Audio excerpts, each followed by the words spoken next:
Señor, te damos gracias esta mañana por tu amor, te damos gracias por tu misericordia y tu bondad. Rogamos en el nombre de Jesús que tú seas levantado y que tú seas glorificado en medio de nuestras vidas por medio de tu palabra. Que esa mañana cuando abrimos las Escrituras, tu Espíritu Santo nuevamente nos ilumine, tu Espíritu Santo nuevamente nos dé gracia para crecer, tu Espíritu Santo nos permita cavar profundo en las riquezas espirituales que tu palabra siempre tiene para nosotros. Habla a nuestro corazón, ablanda nuestro corazón, ministra nuestras vidas, desafía nuestras vidas para cambiar, para ser transformados por ti, para ser llamados y convocados por ti a vivir una vida en verdad que te honre y que te agrade en todo. Pedimos todo esto y yo pido que podamos acercarnos por medio de tu palabra a reconocer la plenitud, la suficiencia, la preeminencia de Cristo en nuestras vidas. En Cristo Jesús oramos esta mañana, Señor. Amén. Abra su Biblia al libro de Colosenses y manténgase con su Biblia abierta en el libro de Colosenses. Vamos a ir a través de la carta de Pablo a los Colosenses, descubriendo o definiendo la plenitud de Cristo para nosotros. Mientras estudiábamos Hechos, reconocimos que Pablo fue escribiendo diferentes cartas a las iglesias. Y entonces terminamos nuestro estudio en el libro de los Hechos, pero inicié una pequeña serie acerca de las cartas paulinas o de los escritos de Pablo a las diferentes congregaciones a las que él escribió. Esa pequeña serie de enseñanzas nos llevó a ya reconocer, la primera y segunda carta de Pablo a los tesalonicenses. Después pasamos por la primera y segunda carta de Pablo a los corintios. Después fuimos a los romanos. Y entonces ahora nos vamos a encontrar con 4 cartas en hilo durante los domingos de agosto. Nos vamos a encontrar con 4 cartas que son llamadas las cartas desde la prisión o las cartas carcelarias. Pablo, estando en Roma, en este periodo aproximado de 2 años, que ya consideramos en el capítulo 28 del libro de los Hechos, escribe estas 4 cartas. Escribe a los colosenses, escribe a los filipenses, escribe a Filemón y escribe a los efesios. Entonces voy a tomar los próximos 4 domingos, no para predicar las cartas, sería imposible, pero como lo he hecho en las otras cartas, simple y sencillamente busco que la próxima vez que llegues a estas cartas puedas saber específicamente de qué hablan estas cartas. Entonces es una visión general lo que voy a ver hoy del libro de Colosenses y lo he titulado Plenos en Cristo. Creo que el libro nos habla acerca de encontrar la plenitud en Cristo de una manera total, no sin antes considerar algo. Pablo no funda la iglesia en Colosas. Pablo escribe a los colosenses, pero no hay registro, por lo menos Lucas no nos deja registro de que Pablo funda esta iglesia, y los historiadores coinciden en que no es Pablo el fundador de esta iglesia. Pero usted recordará que mientras Pablo estuvo en Éfeso, Lucas nos da testimonio de algo ahí en Hechos 19:10. Así continuó por espacio de 2 años, de manera que todos los que estaban en Asia, judíos y griegos, oyeron la palabra del Señor Jesús. Todos los que estaban en Asia oyeron la palabra del Señor Jesús. ¿Cómo llegó el evangelio a los colosenses? Seguramente llegó por esta obra de gracia y misericordia del Espíritu Santo. Posiblemente alguien escuchó el evangelio en Éfeso mientras Pablo estaba allí y fue y compartió el evangelio a una región que se conoce como la región de Frigia, y Pablo se refiere cuando escribe a los colosenses a esta región. Había por lo menos 3 ciudades o 3 localidades en esta región: Colosas, Hierápolis y Laodicea. La ciudad menos conocida, la ciudad que no era tan popular, la ciudad que quizás no llenaba las expectativas de una gran ciudad en aquel entonces que Pablo escribe, es Colosas. Y sin embargo, cuando Pablo escribe a los hermanos que están en Colosas. Entonces, Si tuviera que considerar esta carta de forma general, diríamos que el capítulo 1 de los 1 y 2 de los Colosenses nos reta, nos llama a estar llenos del conocimiento de Cristo. La vida de un cristiano debe girar alrededor de la persona y de la obra de Cristo. Así que cuando llegas al capítulo 1 y 2 de Colosenses, lo que tienes que ver es cómo es que Pablo nos presenta lo que Cristo ha hecho por nosotros. Lo que tú vas a encontrar en estos 2 capítulos es lo que Cristo ha hecho por nosotros. Luego llegas al capítulo 3 y 4 y lo que podemos reconocer allí es, una vez que Cristo ha hecho esto por nosotros, lo que Pablo nos dice es cómo debe andar un cristiano. ¿Cómo es que debe andar? ¿Cómo es que debe caminar un cristiano? ¿Qué es lo que un cristiano debe de hacer? Ahora, ¿cómo es que una persona puede experimentar su andar diario con el Señor? ¿Cómo es que nosotros podemos experimentar lo que una vida plena en el Señor demanda? Lo primero que debemos hacer es identificarnos con Cristo. No hay forma que un cristiano pueda saber cómo andar si no se ha identificado con Cristo. Si yo no puedo saber, si yo no puedo reconocer lo que Cristo ha hecho por mí, difícilmente podré andar en una novedad de vida. Ahora, cuando Pablo escribe estas 4 cartas, Efesios y Colosenses, son llamadas cartas gemelas. La razón por la que son llamadas cartas gemelas es que pareciera ser que lo mismo que Pablo escribe a los Colosenses, de alguna manera se lo dice a los Efesios. Los temas son muy comunes, las expresiones son muy comunes, las ideas son muy comunes, y quizás la diferencia entre Efesios y Colosenses es que cuando Pablo presenta la obra de Cristo a los Efesios, lo que Pablo destaca es a la iglesia como el cuerpo de Cristo. Pero cuando destaca la obra de Cristo a los Colosenses, lo que Pablo destaca es a Cristo como la cabeza de la iglesia. ¿Por qué digo esto? La razón por la que lo digo es que a veces algunos consideran que puedes tener a Cristo como cabeza, pero sientes cierto desprecio por la iglesia. Entonces esto es imposible, porque tú no puedes tener a la cabeza y a la par rechazar al cuerpo. O sea, si yo verdaderamente amo a Cristo, entenderé que esta metáfora del cuerpo de Cristo me lleva a ambos elementos. Es decir, necesito la cabeza porque la cabeza es este emblema de autoridad sobre mi vida, pero también necesito al cuerpo, porque el cuerpo de alguna manera clara y nítida en las Escrituras sirve para edificación mutua, para ayuda espiritual de los creyentes. Entonces, cuando Pablo escribe a ellos, presenta en esta carta la suficiencia de Cristo.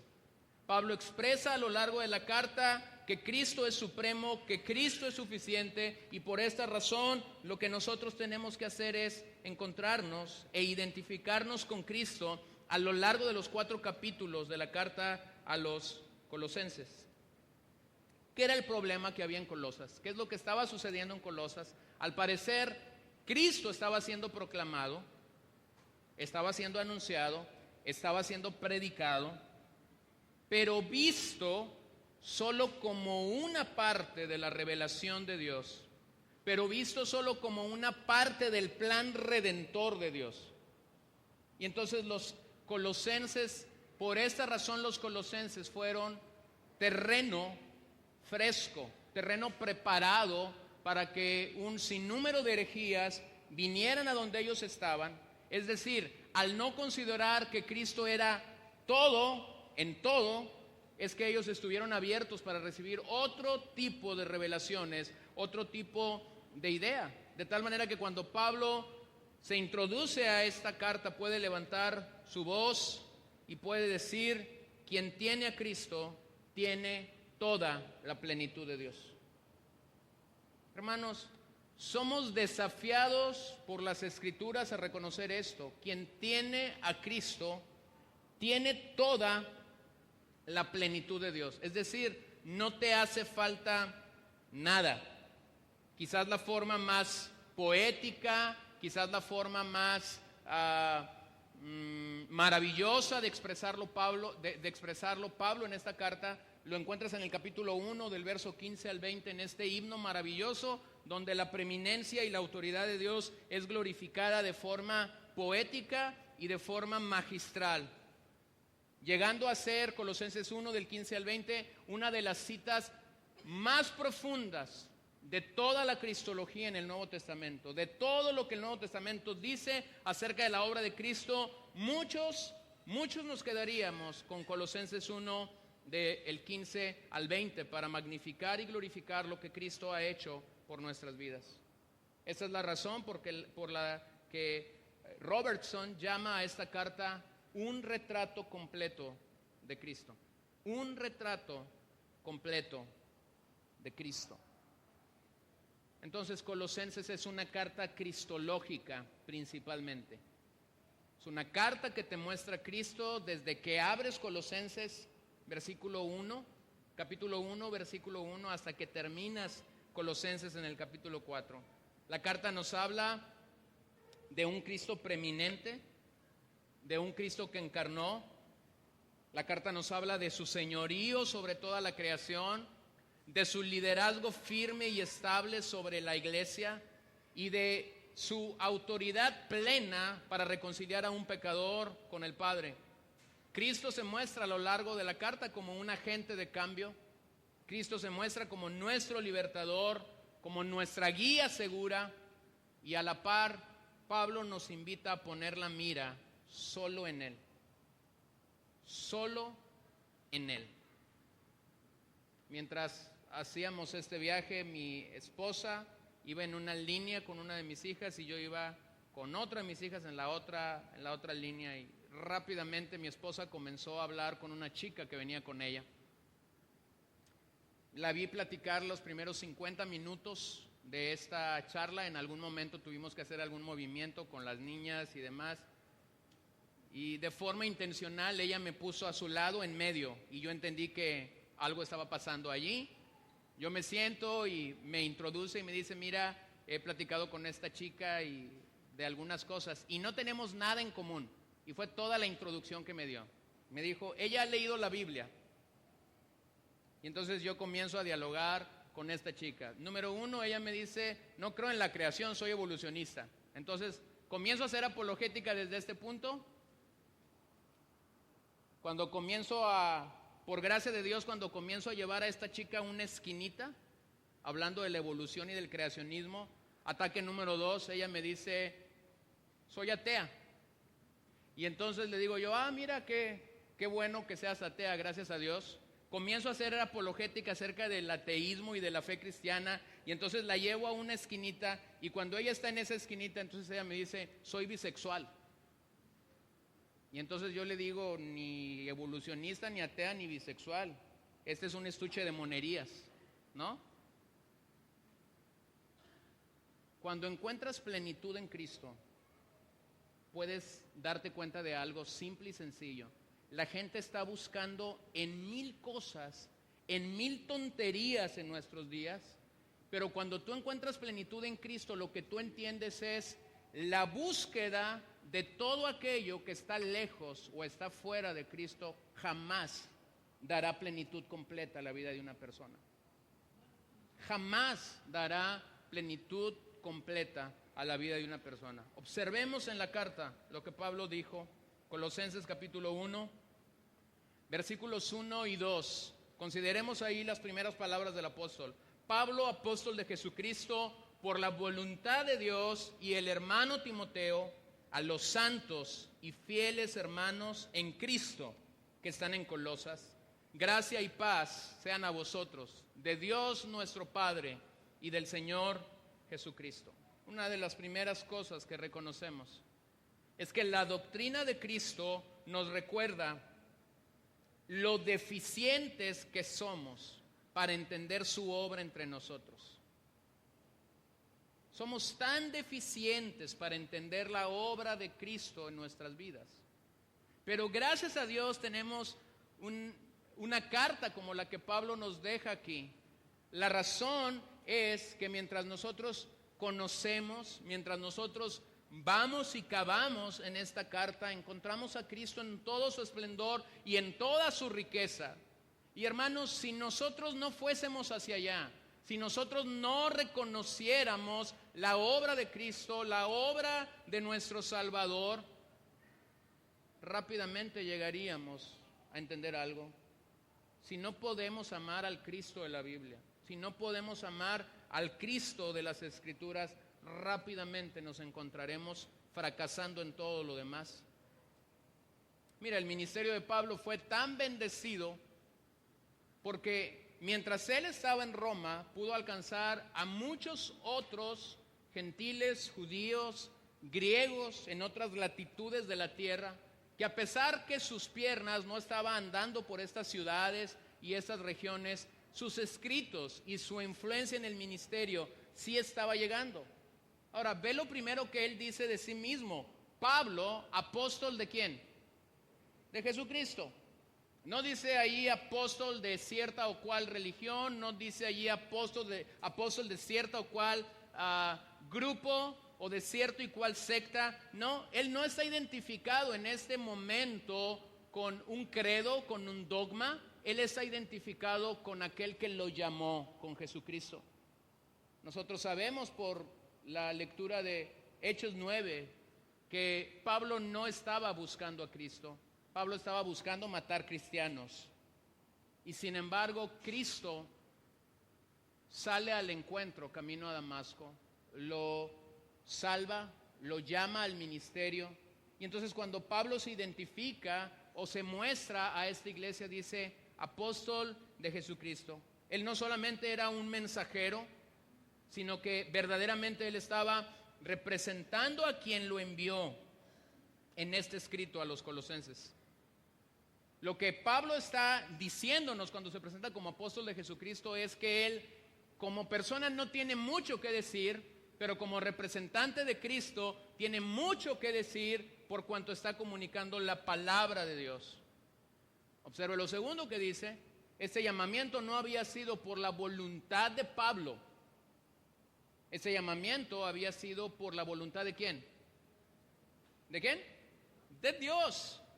Por la voluntad de Pablo, Pablo estaba matando cristianos, encarcelando creyentes, porque él pensaba que esta era la forma de tener buenas obras dentro de la religión judía que él seguía. Pero el Señor tuvo misericordia de él y por la voluntad divina es que él fue llamado.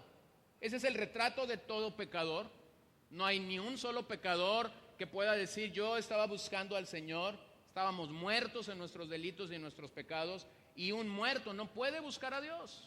Entonces, simple y llanamente, cuando tú ves que un pecador o que nosotros mismos cuando venimos a la salvación, lo primero que nosotros tenemos que reconocer es: Dios me buscó. En todos nosotros, en nuestro pecado, hay un orgullo para decir el día que yo quise busqué al Señor. Y cuando lees la Biblia te das cuenta que esto se cae. Porque no es que tú buscaste al Señor, es que el Señor te estaba buscando por su propia voluntad, no por tu propia voluntad. Y por esa razón es que este hombre podía brindar toda su lealtad y toda su fidelidad porque reconocía algo: el Señor me llamó. En estos primeros versos Pablo destaca que Timoteo era su hijo amado en el ministerio y se encuentra con él en el momento que redacta la carta a los colosenses. Timoteo, aquel joven que de acuerdo al relato de él sabemos que había sido instruido en todas las escrituras por su abuela y su madre Loida y Eunice, y en el momento que Pablo lo encontró en su segundo viaje misionero, podemos saber algo: no era Pablo quien lo estaba llamando, era Dios mismo quien lo estaba llamando, era Dios mismo quien lo estaba fortaleciendo para llegar a ser un hombre importante en la historia del Nuevo Testamento. La carta fue escrita entonces entre el año 60 y 62 de nuestra era. desde Roma. Cuando lees la carta encuentras que Pablo en algún momento de su prisión domiciliaria conoce a un hombre llamado Onésimo. Onésimo era un esclavo que estaba huyendo de su amo, y te parecería sorprendente que estas coincidencias pasaran o sucedieran, pero reconocemos que en Dios no hay coincidencias. Entonces, mientras Pablo estaba en esta prisión en Roma domiciliaria, nosotros no sabemos cómo llegó, pero llegó a la casa de Pablo un hombre llamado Onésimo, que era un esclavo que estaba huyendo de su amo. Todo parece indicar que Pablo tomó la oportunidad para predicar el evangelio a Onésimo, y mientras ellos comenzaron a platicar de muchas cosas, posiblemente salió a la palestra que Onésimo estaba huyendo de su amo.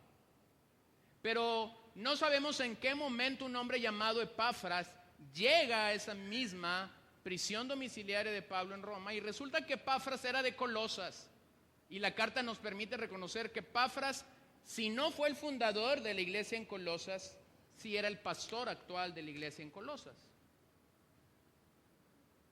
Entonces, solamente déjame decirte algo. Cuando Pablo puede reconocer, u Onésimo puede confesar lo que estaba pasando en sus vidas, Pablo encuentra que Onésimo estaba huyendo de un amo que vivía en Colosas. Y ahora tienes a dos hombres que viven en Colosas o que han vivido en Colosas con Pablo. Uno se llama Epafras y es el pastor, y el otro se llama Onésimo, que está huyendo de un amo, y él era un esclavo. ¿Coincidencias? Jamás. En Dios no hay coincidencias, porque cuando Pablo escribe a los colosenses, dice algo importante. La iglesia que estaba en Colosas se reunía en la casa de Filemón. ¿Quién era Filemón? El amo de Onésimo. Y entonces se teje una historia entre hombres que no se conocen, que jamás se han visto, y que nos regala uno de los retratos más maravillosos del Nuevo Testamento, la carta a Filemón. Una carta que nos identifica básicamente con que no solamente encontramos plenitud en Cristo, pero encontramos perdón en Cristo. Y por esta razón es que cuando Pablo tiene a Epafras y a Onésimo, a los que menciona en estas dos cartas, puede hacer brillar la obra del evangelio en sus vidas. ¿Por qué es que un esclavo huiría a Roma? Porque es que un esclavo de Colosas huiría hasta Roma. Bueno, hay varias cosas por las cuales los historiadores piensan esto. Una de esas razones es porque había 1600 kilómetros de distancia. Roma era un buen lugar para huir de la esclavitud. No solamente había 1600 kilómetros de distancia, era una gran ciudad. Era como tener una aguja en un pajar. ¿Quién te encontraría allí? Y sin embargo, en la providencia de Dios, en la gracia de Dios, Onésimo llega, aparentemente para algunos, al lugar equivocado. Nosotros sabemos en Dios que llegó al lugar correcto, donde el evangelio le estaba esperando para ser proclamado y le estaba predicando. Nuevamente Onésimo no estaba buscando el evangelio. Onésimo estaba buscando huir de su amo. Y el Señor entonces tuvo misericordia de él de una manera maravillosa. Pero cuando Epafras llega a Roma y busca el domicilio donde Pablo se encuentra, Epafras le habla de lo que está pasando en Colosas, y por lo menos le da dos claves para que Pablo, inspirado por el Espíritu Santo, pudiera escribir a los colosenses. Lo primero es que le dice cómo es que los colosenses están caminando. Les dice cómo es que los colosenses están creciendo en el Señor. Pero lo segundo que Epafras le dice a Pablo es que hay ciertas enseñanzas que a él como pastor lo tienen incómodo para reconocer cómo es que él puede ayudar a los hermanos en Colosas para poder identificar y para poder pararse firmes en la verdad de Dios mientras esto está sucediendo. Mírelo ahí en Colosenses 1, versículo 7. Más o menos cuando Pablo y Epafras se encuentran, y Epafras le habla de la condición espiritual de la iglesia en Colosas. Los cálculos es que la iglesia en Colosas tiene 7 años, por lo menos 7 años que el evangelio ha llegado a los colosenses y que los santos en Colosas están caminando en el Señor. Colosenses 1, verso 7, como lo habéis aprendido de Epafras, nuestro consiervo amado, que es un fiel ministro de Cristo para vosotros. Es decir, mientras Pablo está escribiendo a los colosenses, está diciendo, ustedes han aprendido de Epafras estas verdades, y lo llama un consiervo amado, es decir, un hombre que se ha consagrado a comunicar el evangelio con otros. Vaya conmigo al capítulo 4, versos 12 al 13 de la carta. Lo voy a traer de escritura en escritura ahí en los Colosenses, así que mantenga su Biblia abierta allí. Os saluda Epafras, es decir, cuando Pablo está redactando la carta a los Colosenses, Epafras está con él. Os saluda Epafras, el cual es uno de vosotros, siervo ¿de quién? De Cristo, siempre rogando encarecidamente por vosotros en sus oraciones, para que estéis firmes, perfectos y completos en todo lo que Dios quiere, porque de Él doy testimonio de que tiene gran solicitud por vosotros y por los que están en la Odisea y los que están en Hierápolis. Aquí está la región llamada Frigia, integrada por Colosas, la Odisea y Hierápolis. No solamente este hombre era conocido en Colosas, sino que su ministerio había alcanzado la región completa. Y Pablo está dando testimonio de que era un hombre que tenía gran solicitud, gran interés por ellos en su crecimiento espiritual. Pero todo hace ver que este hombre llamado Epafras era un hombre que oraba por la iglesia, por los santos en Colosas. ¿Cómo oraba? Pablo no nos deja con la duda, nos dice cómo es que él oraba por los santos. Y él dice para que estén firmes, perfectos y completos. Aquí está la triada, dígalo conmigo, firmes, perfectos y completos. Una de las cosas por las que todos nosotros sufrimos cada día cuando oramos es que no sé si a usted le ha pasado, a mí me pasa, a mis hijas les pasa, a mi esposa le pasa, y después de muchos años escuchando orar a mucha gente, a todos nos pasa. Solemos caer en aquello que Jesús mismo dice acerca de la oración, vanas repeticiones. Oramos por lo mismo, pedimos por las mismas cosas, usamos las mismas frases. Ahora ponte a pensar en esto.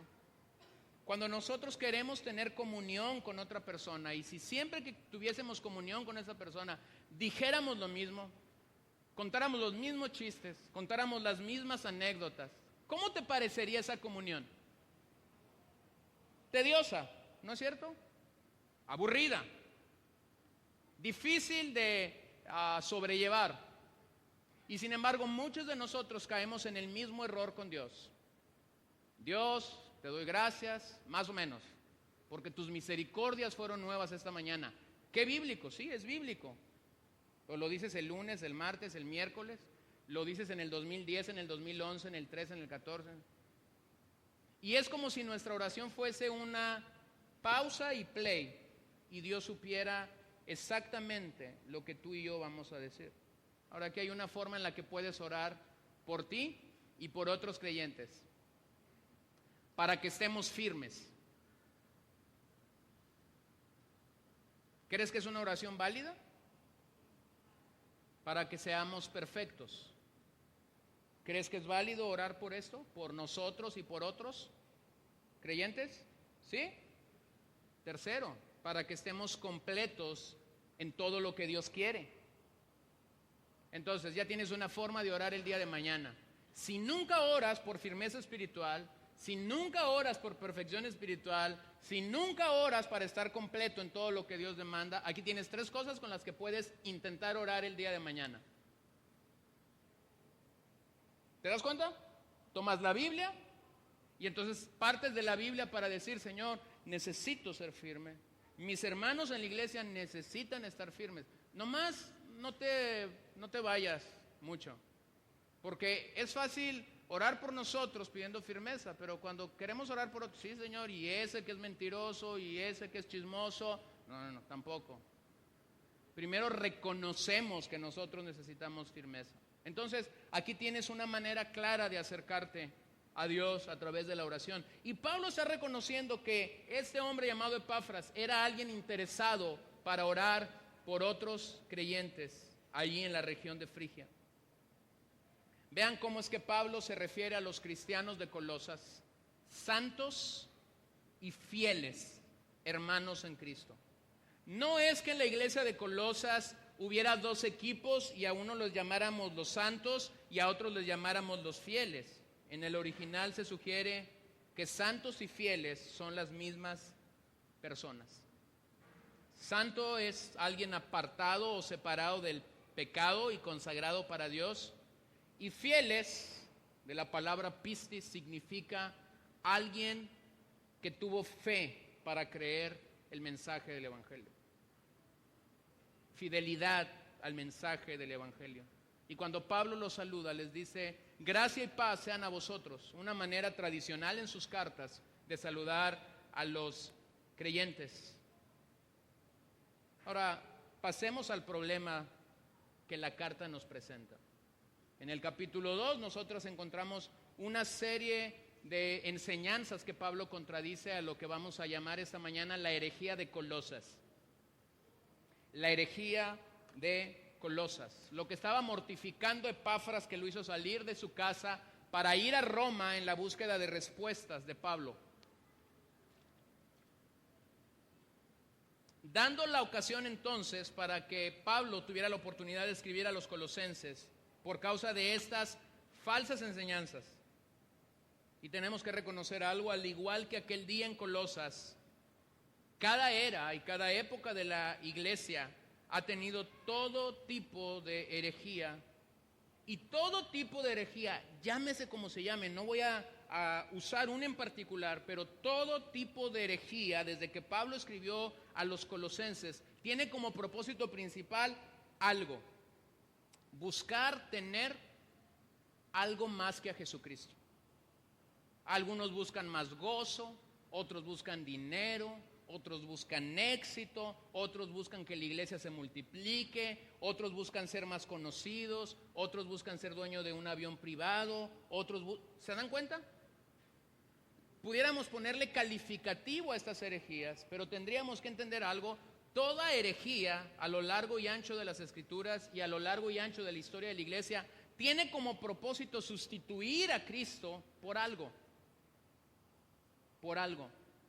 Y entonces lo interesante es que cuando consideras esto te das cuenta de algo: todo ha fallado. Las experiencias emocionantes fallan, una nueva doctrina falla, algo que añadir a nuestro caminar como cristianos siempre falla. Y por esa razón es que Pablo, en una frase que pudiera concluir la carta, le dice a los colosenses: vosotros estáis completos. ¿En quién? En Cristo. Mira, pudiera parecer tan básico esto que estoy diciendo. Lo increíble es que una y otra vez tú y yo vamos a ser tentados y atacados para sentirnos insatisfechos con la persona y la obra de Cristo.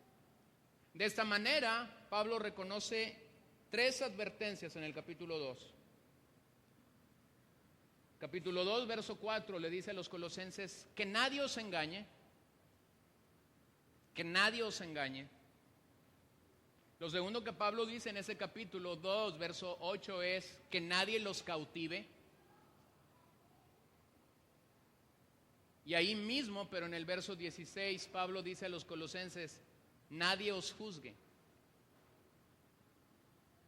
Entonces, cuando tú tienes a un hermano que sinceramente está caminando en la fe, esta es una buena manera de animarlo y de alentarlo para que él sea completo en Cristo.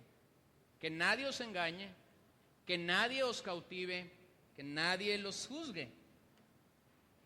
Una y otra vez reconocemos que nuestro adversario, el diablo, tratará de todas formas de presentarnos alternativas para no experimentar la plenitud que tenemos en Cristo. Y allí encontramos en este pasaje una serie de alternativas. En el capítulo 3 ya lo leímos. Y cuando esa serie de alternativas que nos llevan a no estar satisfechos con Cristo, Pablo dice algo, lo cual es idolatría. A través de la idolatría ponemos nuestra mirada en otras cosas y nos desviamos de nuestra sincera fidelidad a Cristo. La realidad es que cuando consideras el tema de la idolatría y el pecado de idolatría en nuestras vidas, rápidamente te das cuenta que un gran problema en nuestro corazón es precisamente la idolatría. Usted puede ver la historia del Antiguo Testamento y se va a dar cuenta de algo, como muchos reyes cuando llegaron, desplazaron, eliminaron, tumbaron ídolos. Y sin embargo la historia nos deja ver en muchos casos de esos monarcas, es que por ahí dejaron un pequeño ídolo. Y ese ídolo pequeño causó la destrucción de una gran nación o de un pueblo. O usted recordará quizás el ejemplo más clásico de esto, el famoso ejemplo de Gedeón. Cuando Gedeón tiene aquella gran victoria de parte de Dios, el libro de Jueces nos dice que lo querían hacer rey y él se negó a esto. Pudo vencer sobre una idea equivocada de la autoridad o del poder, pero lo que derribó a Gedeón fue el efod.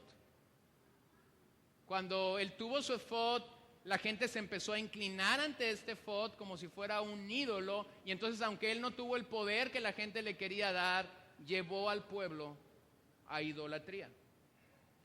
Quizás por esa razón Calvino decía que el corazón del ser humano es una fábrica continua de ídolos, y lo podemos reconocer en nuestra vida. Cuando tú y yo identificamos un ídolo y decimos esto no es bueno delante de Dios, esto no es grato delante de Dios, y estás listo para arrancarlo de raíz, estás listo para sepultar a ese ídolo en tu vida, ¿te das cuenta de algo? Sí lo tumbamos, pero al día siguiente teníamos otro levantado. Entonces Pablo dice allá a los Colosenses en el capítulo 3, 6 y 7 más o menos, da esta lista y dice, lo cual es idolatría. Ahora, ve lo que Pablo dice ahí en el capítulo 2, verso 8. Mirad que nadie os engañe por medio de filosofías y huecas sutilezas, según las tradiciones de los hombres, conforme a los rudimentos del mundo y no según Cristo. Después, si esta tarde o mañana quieres hacer un ejercicio en la carta, hazlo, es bueno. Tomas una pluma y encierras en un círculo las veces que Pablo en esta carta se refiere a Cristo, a Jesucristo, o usa la palabra Él, hablando de Cristo. Y te vas a dar cuenta que la carta está llena de Cristo desde que empieza hasta que termina. Ahora, Pablo reconoce el problema que está sucediendo en Colosas. Muchos están siendo engañados. La razón por la que muchos están siendo engañados es porque ignoran la palabra de Dios. ¿Te suena eso en nuestros días? ¿Te suena? Cuando tú tienes a mucha gente engañada, la razón principal es porque ignoran la palabra de Dios. La palabra de Dios es este agente santificador, purificador y libertador de nuestras vidas. Cuando nosotros nos encontramos con la verdad de Dios tiene el poder, porque es la palabra de Dios, para darnos libertad y para darnos vida. Y entonces llegamos a reconocer y a entender la palabra de Dios, y la palabra de Dios comienza a liberarnos, comienza a abrir nuestros ojos de tal manera que vamos reconociendo lo equivocado que estábamos, ya sea en la religión, ya sea en la liturgia, ya sea en otras cosas, pero comenzamos a ver. Ahora, vean lo que Pablo dice: nadie os engañe por medio de filosofías. La palabra filosofía etimológicamente significa amor por la sabiduría. Y Romanos 1 dice que muchos se envanecieron yendo tras esta senda. Pero cuando Pablo se refiere a esta filosofía, él señala algo: esta es la forma como muchos se han desviado. Pero ese tipo de filosofía, dice Pablo, es vana y engañosa. Entonces, cuando tú tienes a una persona que no se ha identificado con Cristo, más o menos lo que tú siempre tienes es a una persona que ama algo en la vida. Puede amar su carro, puede amar su trabajo, puede amar su casa, puede amar su familia, puede amar mil y una cosa. Y lo que la Biblia te dice es: esto es vano y esto es engañoso. ¿Estoy diciendo que no hagas eso? No estoy diciendo que no lo hagas. Estoy diciendo que tienes que identificar si esto se ha convertido en un ídolo para tu vida. Cuando la obra de Dios viene a nuestras vidas por medio de la persona de Cristo, entonces rápidamente el pueblo de Dios comenzará a hacer algo, comenzará a amar la palabra de Dios. Alguien ha dicho en nuestros días que la iglesia que se aleja de la primacía de la palabra para abrazar filosofías, pronto encontrará que Dios también se ha alejado de ellos. Si nosotros no nos cuidamos en este sentido, podemos aún, los que amamos y servimos a Cristo de una manera inicial, podemos ser alejados de la palabra de Dios por abrazar filosofías, para tristemente llegar a una conclusión. Si tú abrazas una filosofía, esta filosofía te puede llevar muy lejos de Cristo. Así que el antídoto que Pablo presenta a los engañadores y a los engañados de Colosas es: tienes que poner la palabra de Dios por encima de todas las cosas. La respuesta entonces de Pablo a la herejía en Colosas es la obra y la persona de Jesús. Y de esa manera podemos reconocer que lo que estaba afectando a los colosenses en aquel día era una doctrina acerca de Dios y la salvación. Sí hablaban de Dios, sí hablaban de la salvación, pero se estaba oscureciendo la gloria de Jesucristo. Nosotros tenemos que cuidar este punto.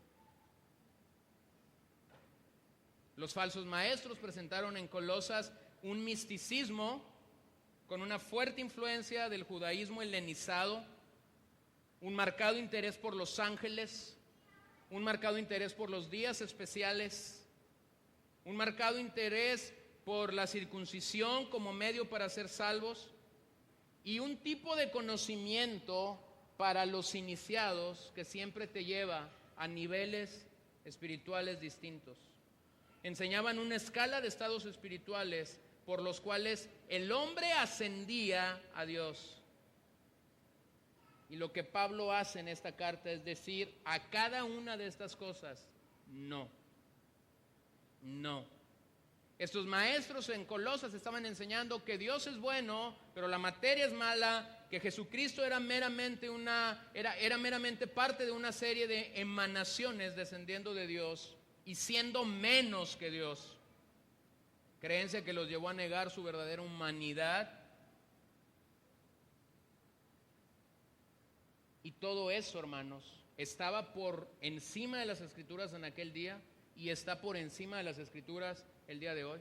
Todo esto no se conforma a la piedad de Dios. Todo esto es decirle a Dios: no nos conformamos con la persona de Cristo, queremos más. Cuando Pablo escribió a Timoteo, le dijo: en nuestros días hay muchos que no se conforman, que no están conformes con la obra de Cristo, con la palabra de Cristo. ¿Y por qué decimos eso en nuestros días? Porque la realidad en nuestros días es muy similar. Hay muchos que no se conforman con la obra de Cristo. Hay muchos que la obra de Cristo no le es suficiente. Están buscando en medio de otras cosas algo más. Pero eso nuevamente es simplemente no entender lo que la palabra de Dios ya nos dice acerca de la persona y la obra de Cristo. Entonces, hay tres cosas que distingue, de acuerdo a lo que hemos dicho, la herejía que circulaba entre los colosenses. Lo primero es que era una herejía que elevaba el ritualismo. Para que alguien, de acuerdo a la enseñanza equivocada que había en Colosas, pudiera tener esta realidad espiritual, necesitaba usar ciertos rituales. Ahí lo ve en el capítulo 2, gente que observaba días y épocas sagradas, y que a través de esos días y de esas épocas sagradas buscaban la salvación. Cuando lees el Evangelio, cuando lees la Escritura, te das cuenta que el único medio, la única forma de llegar al Padre y ser salvos, ¿quién es? Cristo. No logramos salvación guardando días especiales. Muchos en la iglesia evangélica el día de hoy dicen, no, nosotros no somos ritualistas. Déjenme les muestro cómo el ritualismo ha llegado a la iglesia. Las dos épocas del año donde mayor asistencia hay a la iglesia en nuestros días es la Navidad y la Semana Santa. ¿Qué se celebra en esas épocas? El nacimiento y la muerte de Cristo. Hay una gran gama de eventos alrededor de la Navidad y de la Semana Santa, llámelo campamentos, convenciones, retiros, lo que usted quiera. Los que no llegaron en todo el año, por alguna razón, llegan en esas fechas. ¿Acaso esto no es ritualismo?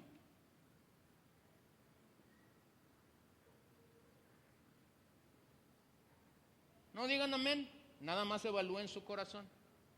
No estoy hablando de ustedes, estoy hablando de otros. Hay quienes están listos para celebrar el gran día de resurrección el domingo por la mañana. Y preparan su vestido blanco y preparan su ropa blanca, pero no celebran que Cristo resucitó en ninguna otra parte del año. Hay quienes sacan su mejor traje y su mejor corbata para celebrar la Navidad en la época decembrina. Sin embargo, no están listos para defender la encarnación de Dios todo el año. Hay quienes están listos para gritar el domingo de Ramos, Hosana, Hosana al que viene, pero no están listos para proclamar Hosana, Hosana al que viene cuando tienes que pelear ardientemente por la fe. ¿Acaso no seguimos batallando con el ritualismo?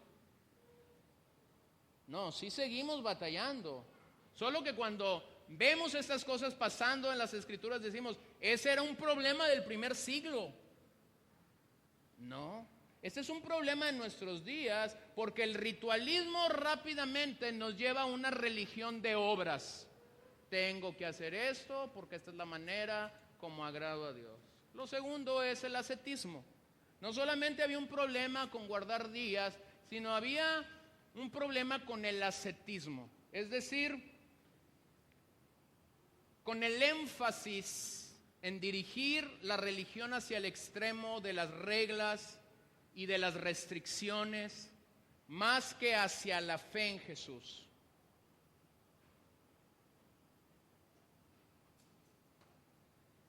Y este sigue siendo un problema en nuestros días. Cuando tú estás dirigiendo tu fe más a tener reglas y restricciones que a poner tu fe en Jesús, nosotros podemos caer, hermanos, en ascetismo.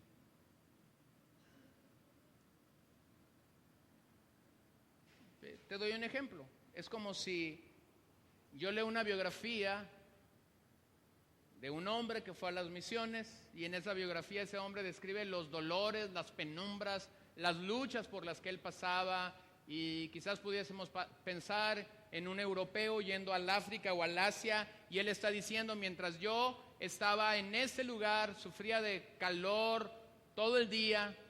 Entonces yo digo, y él cuenta sus testimonios y cómo Dios contestaba su vida.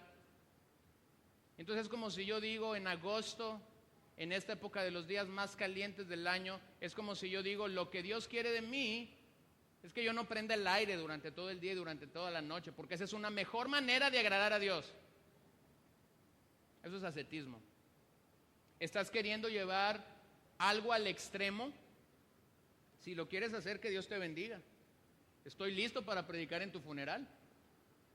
O sea, ¿te das cuenta? Pero eso no te va a hacer mejor cristiano. Eso no te va a hacer más santo. Oiga, lo que tenga, abanico, cooler, refrigeración, de esos aparatos enormes de ventana o un mini split o lo que tenga, ¿a poco no es una bendición en nuestro tiempo tenerlo? Sí, pero otros dirán, pero también se vuelve una maldición porque prendes uno de esos aparatos y te pones a orar y quedas rendido. Todo en equilibrio. ¿Se da cuenta? Entonces yo conocí a alguien una vez que me dio un testimonio y me dice, ¿cómo es que yo puedo llegar a ser un misionero en cierto país? Me dio el país. ¿Cómo es que yo puedo llegar a ser un misionero allá si yo no estoy preparado? Entonces yo le hago la pregunta, ¿y cómo te estás preparando? Pues nomás hago una comida al día.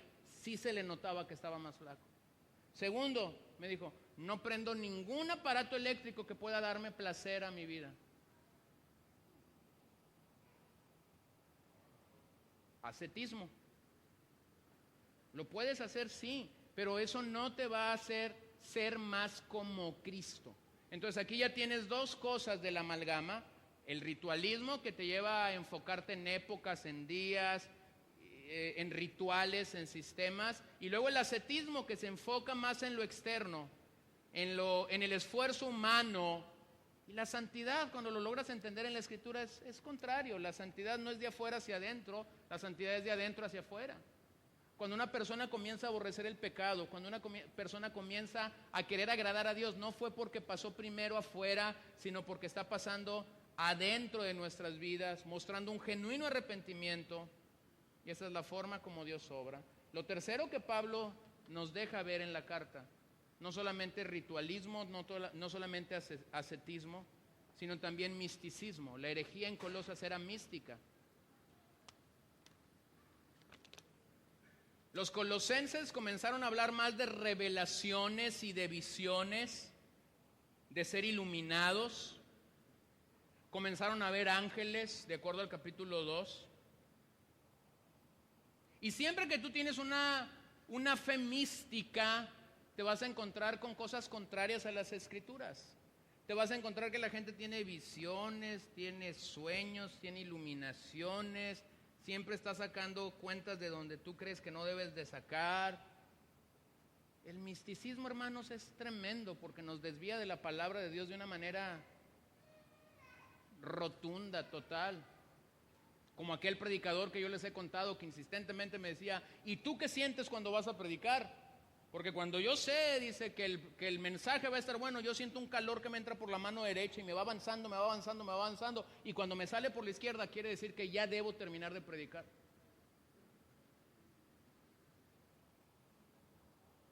Y como a la gente mística siempre hay que ganarle para dejarla callada, yo le digo, mira, yo siento calor todo el día. No nomás cuando voy a predicar. ¿A dónde hemos llegado? Quiere decir que el día que no sienta nada que me entre por aquí me tengo que quedar callado y no voy a alabar y no voy a adorar a Dios y no voy a proclamar la palabra de Dios. No.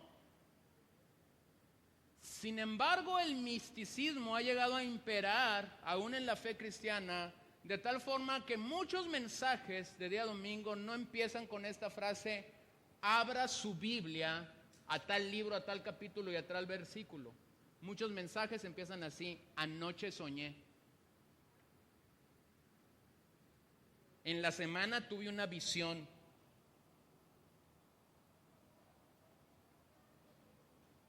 Cuando tú logras entender el peso de las Escrituras, te das cuenta de algo. La gente no necesita tus sueños, la gente no necesita tus visiones. Hermano, quédate con tus sueños. No me sirven. Lo que una congregación necesita es el mensaje de las Escrituras, porque es lo único que tiene el poder, número uno, para salvar. Romanos 1, 16, 17. Ya con eso fue suficiente. Segundo, porque la palabra es la única que tiene el poder para edificarme, para alimentarme, para exhortarme, para consolarme y para desarrollar en mí verdadera piedad. Experiencias van y experiencias vienen, pero la palabra del Señor permanece para siempre. Entonces estas falsas revelaciones llevaron a muchos en Colosas a atribuirle a los ángeles funciones mediadoras entre Dios y ellos, lo cual es una aberración en el contexto del Nuevo Testamento. No, nosotros no necesitamos un ángel que medie entre nosotros y Dios. Nosotros tenemos a Cristo y su obra ha sido plena y su obra ha sido perfecta y Él es el único mediador que nosotros tenemos delante del Padre. Bueno, esto de la angelología no es nuevo, se pone de moda de vez en cuando, pero cuando revisas la historia de la iglesia te das cuenta que fue un problema en el tercer siglo. Esto de adorar ángeles y de hablar con ángeles y de que me visitó un ángel y que hay que activar el ángel. No, no es así, no es así, no es así. Cuando reconoces que tienes a Cristo, hermano, tienes todo y no necesitas un ángel.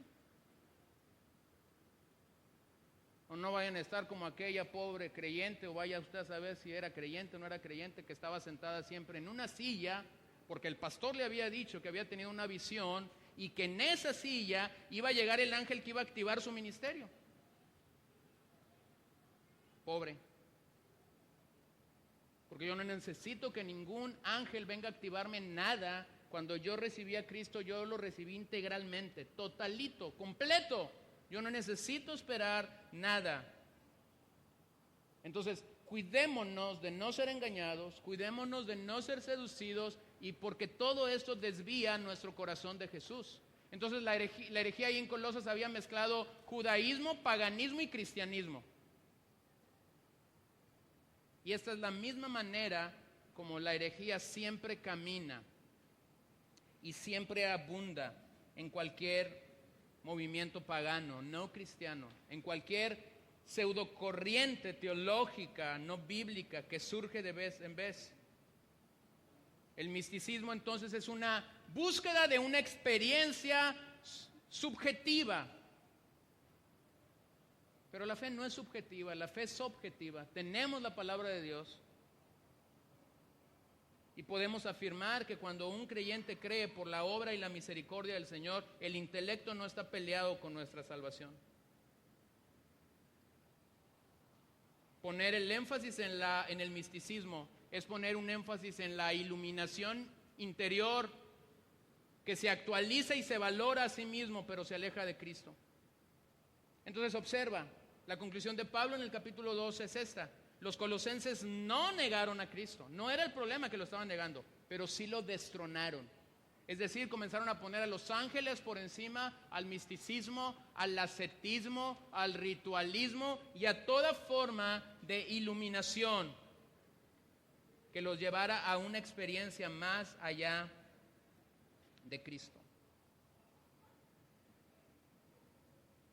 Como lo hayas escuchado o como lo escuches en nuestros días, pero todo eso se puede concluir con gente que está hablando de tener un encuentro con Dios, que sea transformador. Hay mucho vocabulario utilizado en el cristianismo, en las filas del cristianismo, que tienen que ver más con la teosofía, con el ocultismo, con el esoterismo, que con la propia Biblia. Y Pablo señala entonces cómo estos falsos maestros hacían alarde de una unión mística con Dios. Y él les dice a los colosenses que nadie los prive de su premio. ¿Cuál es el premio de un creyente? ¿Cuál es el objetivo del evangelio? ¿Simple y sencillamente decir ya soy salvo? No. El premio de un creyente, el objetivo del evangelio es que día tras día conozcas a Dios en todo su esplendor. Lo conozcas en toda la brillantez de su preeminencia, de su potencia, de su autoridad sobre todas las cosas.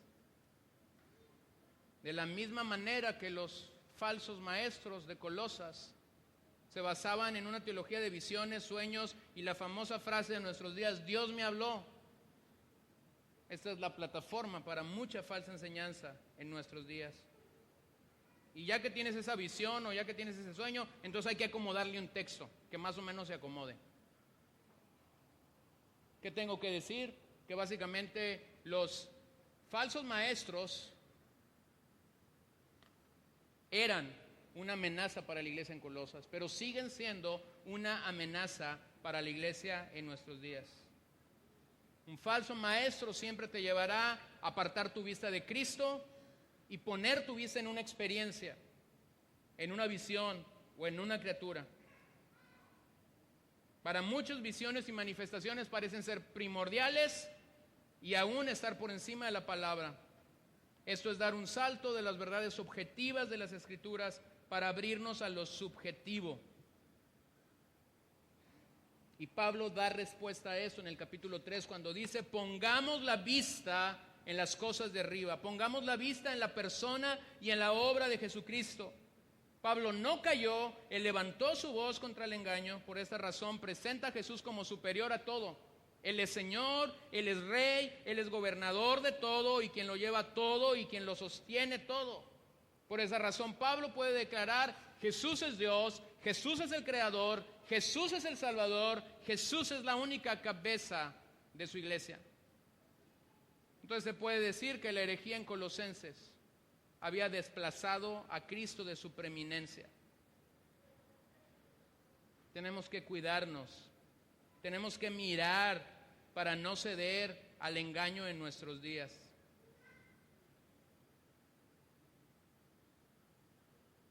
¿Qué buscaban los herejes ahí en Colosas? Y vamos a correr por este capítulo 2 en sus escrituras. ¿Qué buscaban los herejes? Los herejes buscaban a Dios. Colosenses 2:9, porque en Él habita corporalmente toda la plenitud de la deidad. Curiosamente, cuando tú tienes a un hereje, tienes vocabulario bíblico o espiritual y vas a encontrar esta frase: estamos buscando a Dios. ¿Qué de malo tiene eso? Sí, es parte. La herejía siempre tiene una pequeña verdad para promover y para cautivar el corazón de los oyentes. Número 2, los herejes buscaban tesoros del conocimiento. Ahí en el capítulo 2, versículo 3, en quien están escondidos todos los tesoros de la sabiduría y del conocimiento. ¿Sabes que yo todavía al día de hoy no he escuchado a un hereje que no suba con su Biblia? Los herejes suben con Biblia a los púlpitos. El problema es el siguiente: no las abren y no las citan. Ese es el problema. Suben al púlpito con ella y pareciera que suben con la Biblia más cara del mercado. El canto está doradito, doradito, doradito. El otro día saludé a un hermano en la oración en día lunes y le dije: ¿estrenando Biblia? Y él me dice: ¿cómo sabe, hermano?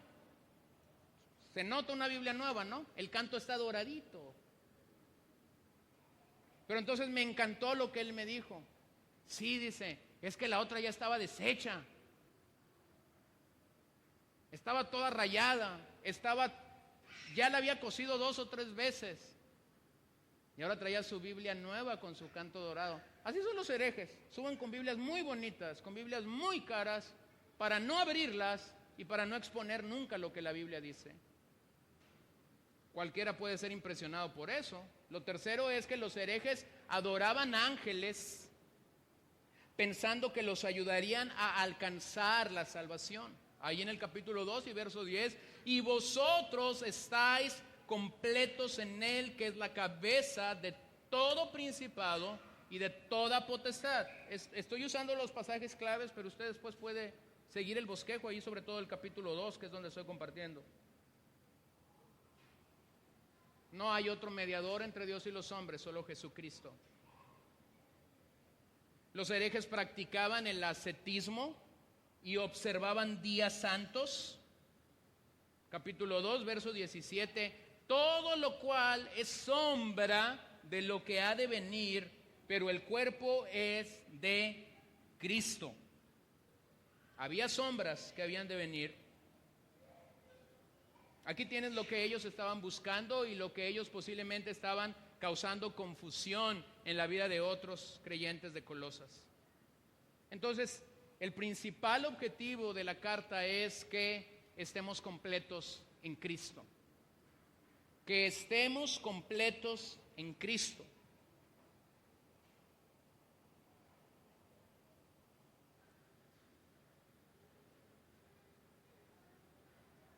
hace muchos años aquí había una hermanita y todos los días que venía a la iglesia quería una alabanza. Hace muchos años la cantábamos, hay una fuente en mí, ¿se acuerdan? Hay una fuente en mí que está brotando. Bueno, el domingo o el miércoles, nos juntábamos a orar los miércoles, el domingo o el miércoles que Tony no cantaba esa canción, la hermanita venía inmediatamente cuando decíamos amén, se subía aquí y se le ponía enseguida a Tony en el piano y le decía, ¿me puedes cantar Hay una fuente en mí? Y Tony, que no era el Tony de hoy, colocaba el tono del sol en el piano y comenzaba a cantar Hay una fuente en mí. Y era como enchufar a aquella hermana, levantaba las manos. ¿Por qué? Porque no estaba completa en Cristo. ¿Se da cuenta? Bueno, no estaba completa en Cristo, después se fue. Yo creo que un día que Tony no le cantó Hay una fuente en mí, dijo, me voy. ¿Se da cuenta? Eso es no estar completos en Cristo. Sentir que yo necesito que se cante, que se lea cierto pasaje, que se diga cierta cosa, y cuando eso no está, entonces yo me siento mal. ¿Cómo estuvo el servicio? No, fíjate, estuvo medio raro, Tony no cantó tal himno, no fue tal hermano. Hermanos, estamos completos en Cristo, no necesitamos este tipo de cosas. Pasémonos por la carta, por unos versos, casi terminamos. Colosenses 1:18. Y Él es la cabeza del cuerpo, que es la iglesia, el que es el principio, el primogénito de entre los muertos, para que en todo tenga, ¿qué? La preeminencia. Es que no vino el hermano. Eso no es lo más importante. Es que no se cantó tal canción, eso no es lo más importante. Es que no estuvo bien el mensaje, como que le cayó mal al pastor esta semana algo. No, eso no es lo más preeminente. Lo más preeminente es que sepas y estés seguro de que Cristo es la cabeza de su iglesia. Colosenses 2, del 9 al 10. Porque en Él habita corporalmente toda la plenitud de la deidad, y vosotros estáis completos en Él, que es la cabeza de todo principado y de toda potestad. Colosenses 3:11. Donde no hay griego ni judío, circuncisión ni incircuncisión, bárbaro ni escita, siervo ni libre, sino que Cristo es el todo y en todos. Pablo está describiendo a los hermanos en Colosas cómo la salvación había alcanzado a varios grupos, a personas que era imposible reconciliar entre sí mismos, como a griegos y judíos.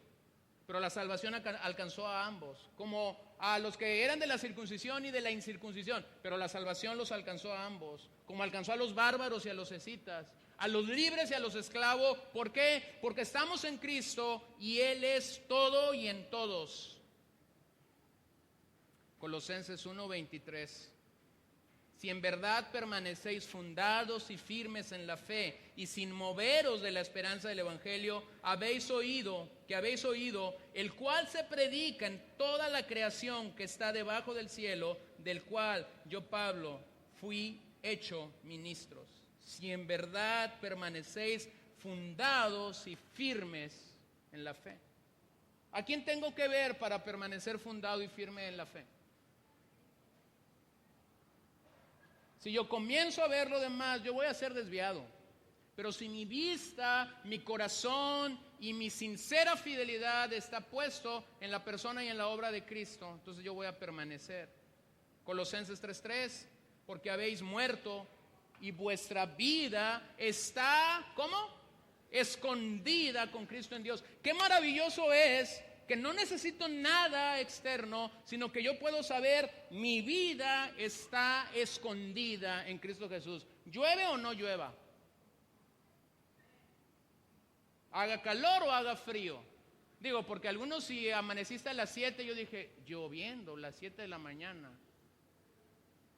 Y mi oración fue, Señor, fortalece la fe de mis hermanos que son un tanto endebles, que van a comenzar a pensar, y si me voy el agua entra, y si me voy el techo se me cae. Hermanos, estamos escondidos, no hay de aquí de esos.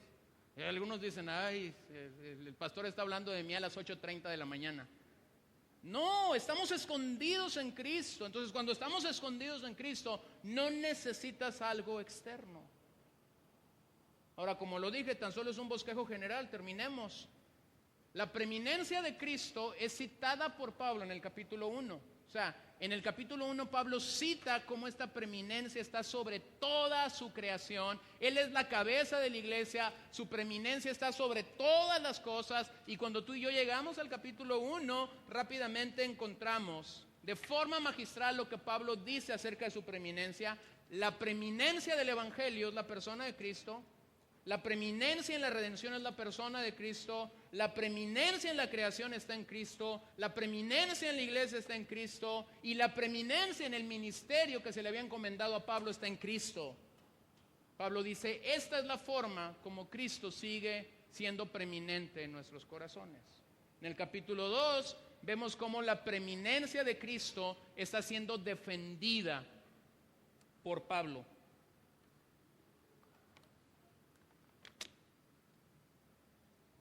Pablo defiende la preeminencia de Cristo, primero de filosofías vanas, después de legalismo religioso, finalmente de disciplinas humanas. Está defendiendo la preeminencia de Cristo. Y en los últimos 2 capítulos, Pablo está mostrando o demostrando la preeminencia de Cristo en la vida de un creyente. Cuando pasamos a la parte práctica de esta carta, es decir, una vez que nos hemos identificado con Cristo, ¿cómo es que un creyente demuestra esta preeminencia?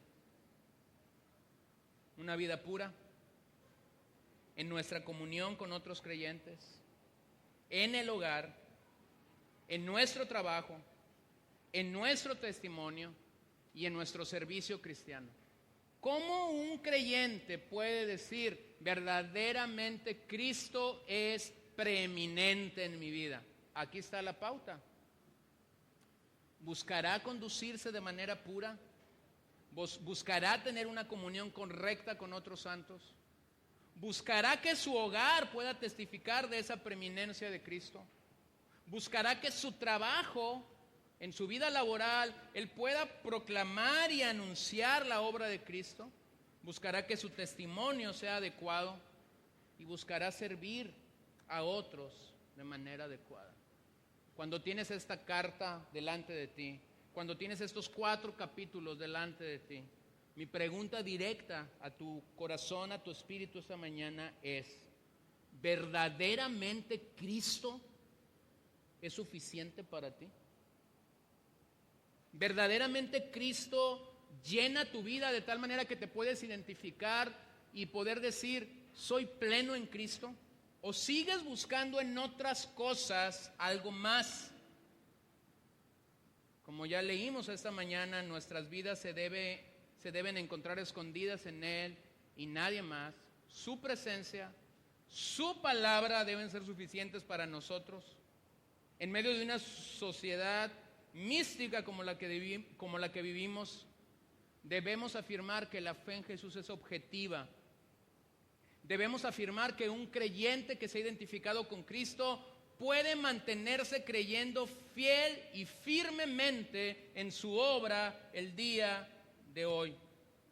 Aunque algunas ideas pueden tener más peso intelectual que Cristo, ninguna de esas ideas tiene el poder para convertir a un solo pecador.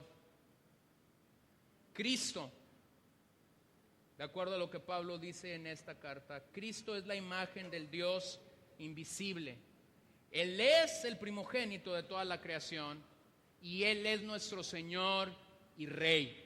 Y si tú no te puedes parar este día sobre esa sólida fe para decir Cristo es mi Señor y es mi Rey, una vez más te insto, mira la cruz, mira la obra perfecta del Calvario, arrepiéntete, pide perdón al Señor y a partir de hoy entonces comienza a caminar una vida que agrada solamente a Cristo. Para los que seguimos al Señor, es bueno recordar, somos plenos en Cristo y no necesitamos nada más. Una y otra vez seremos atacados por olas de misticismo viniendo a nuestra fe, pero cuando estas olas llegan a nosotros, decimos, gracias, estoy completo en Cristo. No necesito nada más. El puritano John Owen escribió en sus días: la revelación de Cristo en el bendito Evangelio supera sin medida en excelencia, gloria, sabiduría divina y bondad a toda la creación y a su correcta y posible comprensión. Sin este conocimiento, la mente humana, aunque insiste en ufanarse de sus descubrimientos e invenciones, permanece envuelta en tinieblas y confusión. Esta revelación exige, por lo tanto, la más grande exigencia de nuestro pensamiento, la más excelente de nuestras meditaciones y la suma diligencia de nuestra parte. Porque si nuestra felicidad y gloria radican en vivir donde Él vive y contemplar su gloria, ¿qué mejor preparación para esto sino la previa y constante contemplación de esa gloria, tal como ha sido revelada en el Evangelio, y ser luego transformados en su misma gloria? No hay cosa más grande que nosotros podamos hacer que deleitarnos en la persona y la obra de Cristo en nuestras vidas, y que podamos llevar una conciencia clara día tras día, que todo lo que vivimos, que todo lo que pasamos, aún las adversidades y los momentos difíciles, Cristo está reinando en gloria. Y a pesar de nuestras luchas, Él sigue estando sentado a la diestra de Dios Padre, porque Él es el Rey y Él es el Señor. Cristo es suficiente. Cristo es suficiente. Hermanos, tenemos que quedarnos con Cristo. No es Cristo y algo más. Es Cristo y simplemente Cristo lo que tú y yo necesitamos. La religión de este mundo es Cristo y algo más. Pero cuando entiendes la obra de la cruz, es Cristo y simplemente Cristo, para gloria de su nombre, para exaltación de su nombre y para reconocimiento de su obra perfecta en el Calvario. Puestos en pie. Roca de la eternidad, roca de la eternidad. Y antes de orar, volvamos a cantar esta mañana, roca de la eternidad. Y mientras cantamos, ponemos nuestra vista solamente en Cristo.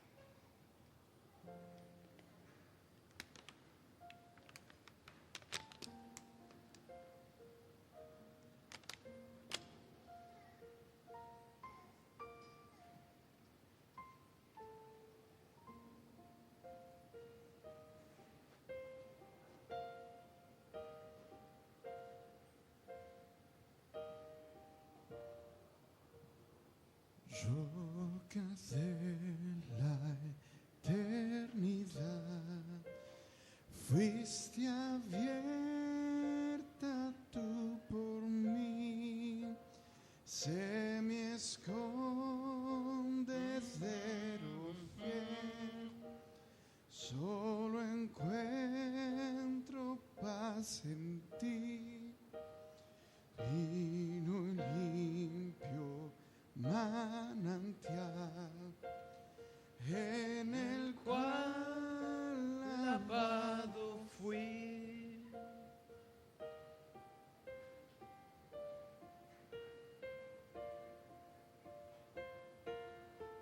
Aunque sea siempre fiel, aunque llore sin cesar, del pecado no podré justificación lograr. Solo en ti teniendo fe, deuda tal podré pagar.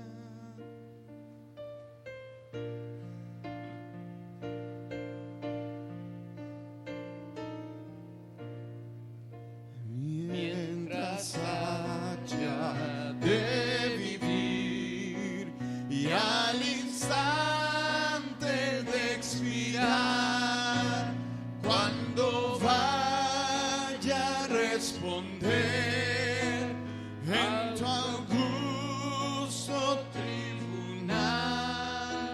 Sé mi escondedero fiel, roca de la eternidad, roca de la eternidad, de la eternidad. Señor, que podamos decir juntamente con Pablo en esta carta que tú eres preeminente sobre todas las cosas. Tú eres el Señor de la creación, tú eres el Señor de la reconciliación, tú eres el primero de los que resucitaron para jamás ver muerte. Todos los que te habían antecedido en el escenario bíblico resucitaron para volver a morir, pero tú triunfaste sobre la muerte con poder y autoridad, abriendo un camino para todos los que vendrán detrás de ti para vivir eternamente con Cristo. Te damos gracias, Señor, porque podemos honrar tu palabra, porque podemos glorificar tu obra en medio de nuestras vidas y porque podemos magnificar a Cristo en nuestros corazones. Señor, rogamos en esta hora que podamos tener una realidad clara y tangible en nuestras vidas. Cristo es primero, Cristo es primero, Cristo es primero y Cristo seguirá siendo primero, Señor. No necesitamos nada más sino conformarnos a tus santas palabras y reconocer que tu palabra debe imperar y debe gobernar sobre toda emoción, sobre todo sentimiento. No nos permitas desviarnos de nuestra sincera fidelidad a ti. Permítenos amarte, permítenos honrarte, permítenos glorificarte por encima de todas las cosas. Y mientras nosotros hacemos esto, que Cristo sea exaltado y glorificado. Señor, si alguien ha venido con alguna necesidad en sus vidas a esta reunión,